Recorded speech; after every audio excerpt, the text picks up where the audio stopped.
Hey everyone, I'm here today in Littleton, North Carolina, and behind me is the Roanoke Valley Veterans Museum. Let's go inside and check it out. Oh, this gentleman, U.S. Military Academy, West Point, long gray line, cadet uniform. One of the first things you see when you walk in to the museum. So this is the Roanoke Valley Veterans Museum. It did not start here. It started about 15 miles east of here in Roanoke Rapids at the Becker Village Mall.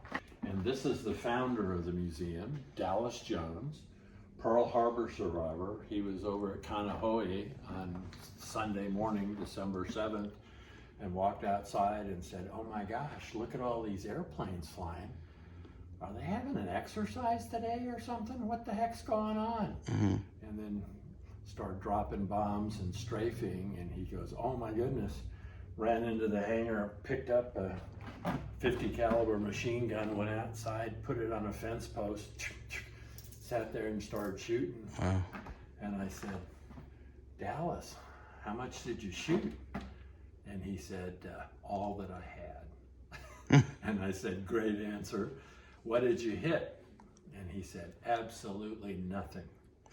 Hollywood taught me how to shoot. You put the crosshairs right on the airplane." He goes, "You got to lead the airplane." Mm-hmm. He goes, that was a later lesson. Yeah. So he got this photograph of himself, put it on an easel and a folding metal chair, and sat there. And the newspaper came down, took a picture of him, and they ran it on the front page of the paper and said, "A veterans museum is born." Yeah. And he said within a week, he had like 200 things donated. Army starts here and goes to the far wall and all the way back. Marines are under the Marine flag. Mm-hmm. Navy is on the wall, and I ran out of walls, so I made new walls. Oh. Well, and these are not necessarily veterans who died, right? Just. No, if you're in a gold frame, you were killed in action. Oh, okay. Yeah. But Air Force is on the sliding panels here, Navy's on the wall, and Army is on the wall and the sliding panels over there. Oh, really? We've got a lot of Army, about half is Army here. So, and then we're annotating what awards you've received. For example, this guy has 3 awarded Purple Hearts. Yeah. Here's a Bronze Star Meritorious Service Medal. Now, how did you come by all these photographs? The veteran themselves will bring it in, or really? a family member. Oh, okay. And for the first time, we know where everybody is. When you come in, you say, "Where is Uncle Jimmy's picture?" Yeah. Well, he's at A9, column 2, picture 5. He's right here. And we've got 1,805 people listed. Did I mention volunteers? It took us a year to categorize. So as far as displays, the center display cabinets are permanent. You know what's in there. That's Navajo Code Talkers, that's Tuskegee Airmen, that's women in the military, that's foreign currency, that's models, that's the Congressional Medal of Honor and awards and decorations. And then these 6 cases and the 5 over there are rotational displays. They had World War II in them till this last fall. Now they have Vietnam in them, and I suspect this fall we'll switch to desert. And we've got all the way from Civil War all the way up to I was in the desert a couple of months ago kind of guys. Yeah. Well, here's ranch hand missions. They're spreading Agent Orange. So let's print that off of line and then make a little display so that we can talk about it. Here's the BLU-82, mother of all bombs. They were used in Vietnam. These showed up at the front door, and they were armor-piercing cop killer bullets. Showed up at the front door. Someone just left them there? Yeah. Wow. So I came out and found that they're illegal to possess, transport, sell, or use. So I turned them in, and we had to pull all the armor-piercing heads out of them, but the rest of it's illegal. So, you know, we asked people, How long do you think it would take to shoot all these in a machine gun? Matter of seconds. Less Right? than 30 seconds. Yeah. Most of the time, mom and dad and the older kids are looking at the museum, and what are the younger kids doing? Want to look at toys? No, they're getting in trouble. Oh. So we made them a campsite. Oh, is that what this is for? This is, they can finish cooking breakfast if they want. We got enemy aircraft identification in the Viewmaster. We got an armor protective vest. We've got a vehicle over here. We got a helicopter. We Yeah, can that's- resupply. You can plan your next mission into Iraq.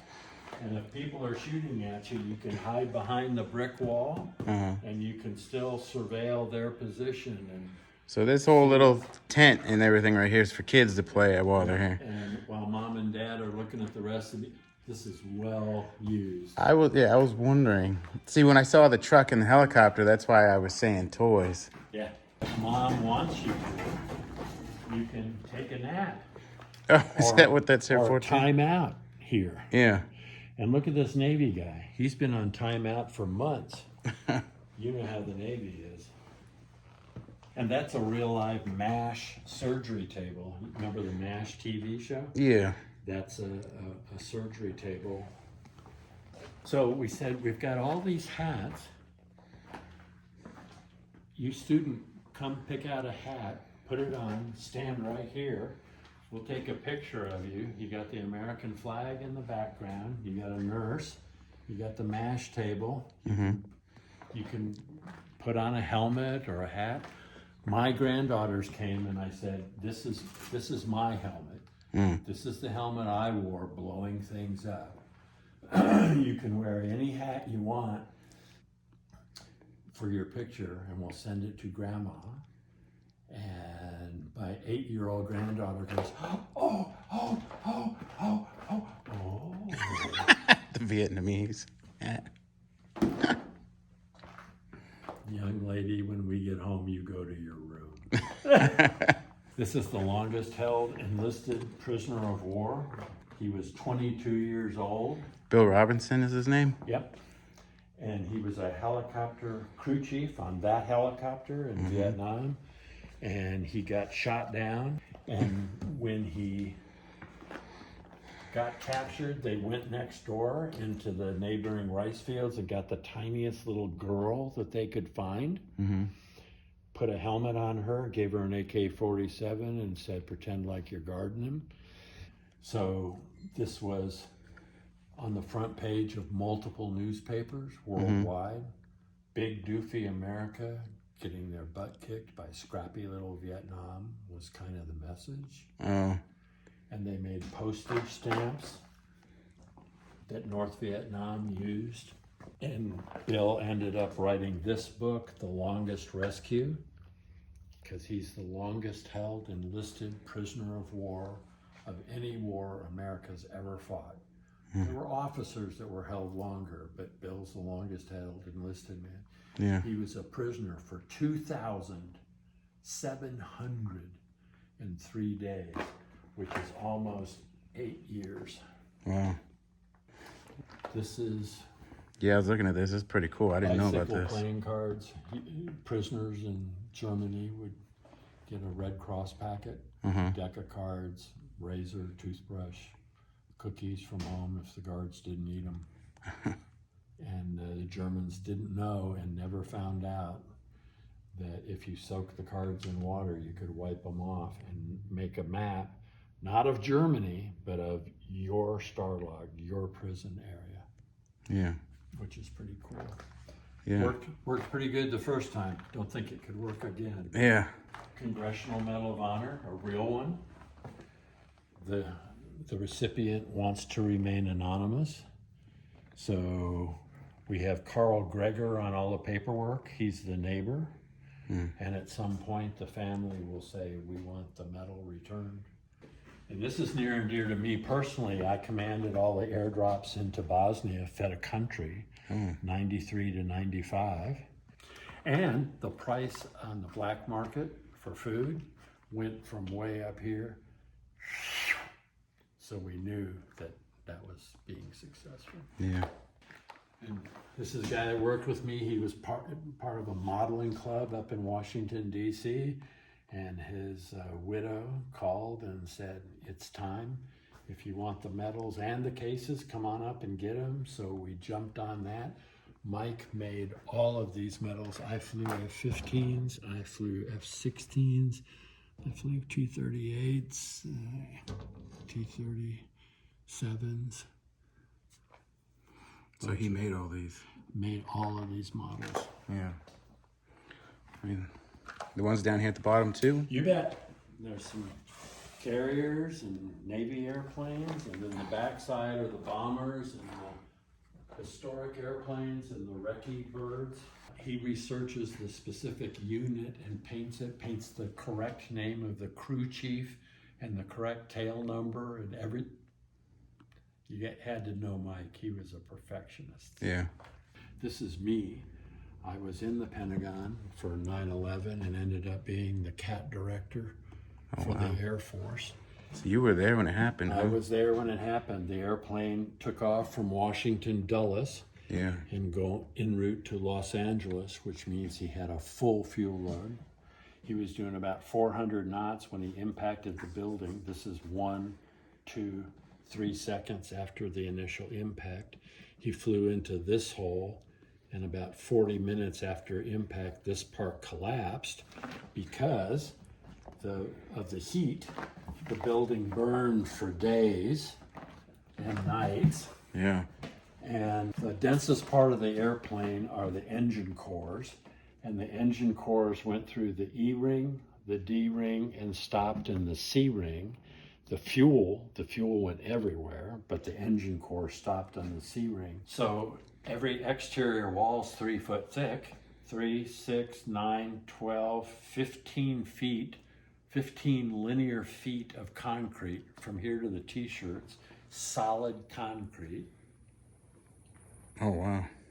Within about an hour, some of the media was saying those stupid terrorists flew into the outside of the building. They should have flown into the inner courtyard where it would have been harder for the fire trucks to fight the fire. And my office was right here, and here's where the airplane came. So I think that would have been a really bad idea to go into the inner courtyard. Yeah. This is pretty cool. This is 9th Army resumes advance toward Berlin. This is April 16th, 1945. That's the most important thing that happened that day. Mm-hmm. That does not say 9th Army liberates Paris. It does not say 9th Army captures the Ruhr River Valley, the industrial heart of Germany. No, they just resumed their advance toward Berlin. Mm-hmm. And that's the most important thing that happened that day, right? That day, we buried a president. Oh. Yeah. This headline is more important than this one. Isn't that amazing? Got the flag of honor here. This flag is created from the names of those who perished in the terrorist attacks of 9/11, now and forever, and it represents their immortality. We shall never forget them. So this little table and chair is supposed to be in honor of POWs, and it is set for 1, symbolizing the fact that members of the armed forces are missing from our ranks. Bunch of artwork, looks like it was done by children, students, for veterans.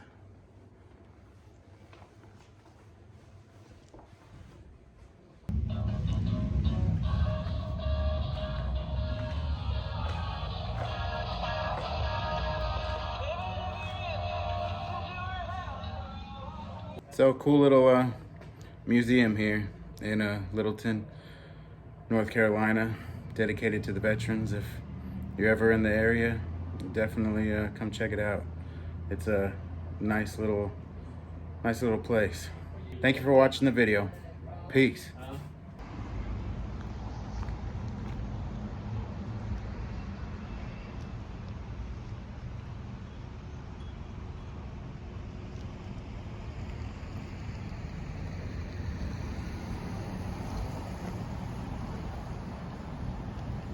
So come visit us.